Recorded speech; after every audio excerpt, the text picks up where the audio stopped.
বন্ধুরা তোমাদেরকে তো বলেছিলাম যে আইসক্রিমগুলো টেস্ট করে বলবো কেমন হয়েছে সবকটা আইসক্রিম। তো সবার প্রথমে দেখো ভ্যানিলা আইসক্রিমটা টেস্ট করছি। তো ভ্যানিলা আইসক্রিমটা কিন্তু বন্ধুরা দারুণ হয়েছিল, দারুণ। তো দেখো গলে গেছে একটুখানি, তো একটা একটা করে সবগুলো মানে আইসক্রিম বের করতে করতে একটুখানি গলে গেছে। তো কিন্তু খেতে কিন্তু দারুণ হয়েছিল। তো তোমরাও এভাবে কিন্তু বাড়িতে অবশ্যই বানিও।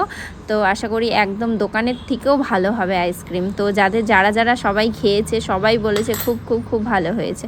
তারপর এবার টেস্ট করব হচ্ছে চকলেট আইসক্রিমটা।